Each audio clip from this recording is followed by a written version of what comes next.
It's a term that has brands across the country battening down the hatches, the so-called Bud Light effect. The Bud Light story is really astonishing. Hi. Impressive carrying skills, right? What started out as a Bud Light beer plug with transgender influencer Dylan Mulvaney back in April has become a tsunami of backlash and boycotts, rocking brands like Anheuser-Busch, Target, Kohl's, and others who partner with or display products with LGBTQ themes, be it beer or tuck-friendly swimsuits. Consumers bothered by these LGBTQ partnerships or displays have largely taken to social media to make their stance known.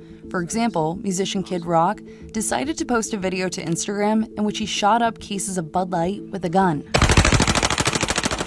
Others have used their wallets to make their point. They're just pushing it in everybody's face. That's just my opinion. The reason why I'm coming here is because it's closer to my home.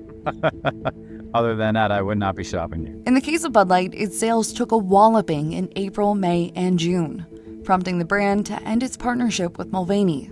For Target, a series of threats and even instances of physical attacks on employees led the chain to move its Pride Month displays to the back in some of its stores. But marketing experts say the backtracking on partnerships and displays has only made things worse, with consumers who support the LGBTQ community now feeling abandoned at a time when more than 500 pieces of anti-LGBTQ legislation have been introduced so far this year. In other words, what happened was everybody was mad. Tim Calkins is a professor at Northwestern University's Kellogg School of Management and previously spent over a decade managing brands at Kraft Heinz. He says the so-called Bud Light effect has brands feeling uneasy about their next move. I think that has changed the world in lots of ways, because this was the first time we saw that big a backlash from a program and created that much trouble for the brand. As a result, Calkins says he expects many brands will likely back away from topics they fear will be too controversial.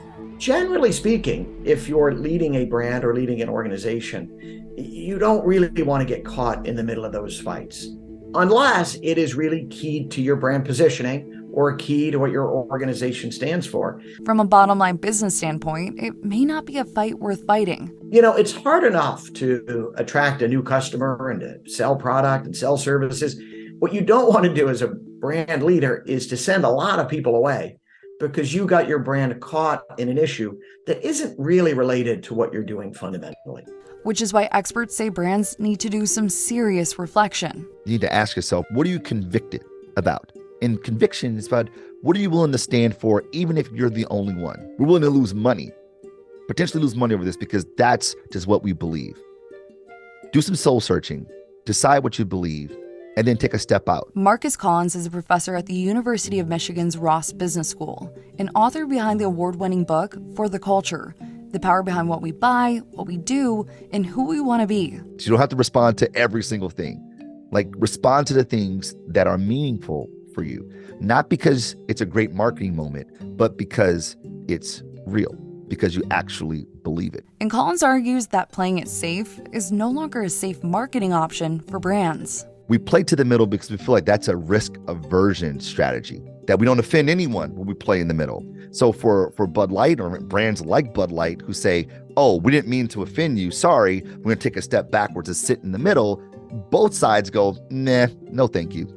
And we think that, well, at least we're sort of safe where the majority of people are in the middle, but the people in the middle don't have an opinion.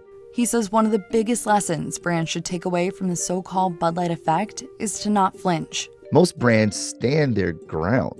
You take a brand like Nike that stood with Colin Kaepernick when he kneeled. And as a result, there were an opposition to the brand and its behavior, its decision, and they burned their Nikes. They visually and vehemently protest the brand. And Nike said, whatever, we stick by athletes. And as a result, people who saw the world the way Nike does and believed what Nike believes, they bought 2 pair of Nikes. It worked out well. The challenge we see here today is that Bud Light flinched in the face of resistance.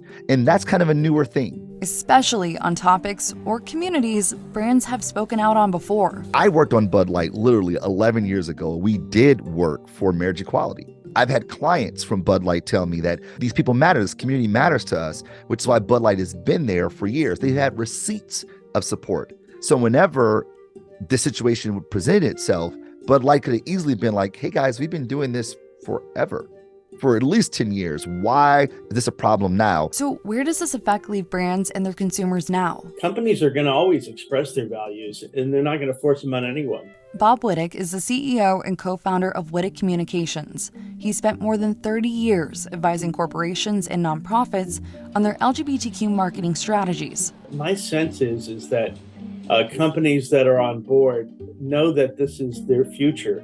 They're not going to withdraw from the fact that every customer matters to them, and they want to express that. And it could be gay people today, it could be Latinos tomorrow, and African Americans next week. So marginalized communities understand risk. But what about Pride Month? My first observation is that especially Pride season is not for lightweights. This is a season of tough love for LGBTQ people, and missteps sort of are amplified currently. And as for the future of brands, influencers, and social media, it's very hard to control what's going to pop and what's going to go big. And you can be one day on your brand and thinking everything's fine, and then 2 hours later, there could be a TikTok video exploding where people are saying bad things about your brand or criticizing you for something. That puts a huge amount of pressure on being quick to respond, on being aware of what's happening, of monitoring things. Influencers are the world that we live in now. And I think we will continue to see influencers play a really big role in marketing. Meg Hilling, Scripps News, Chicago.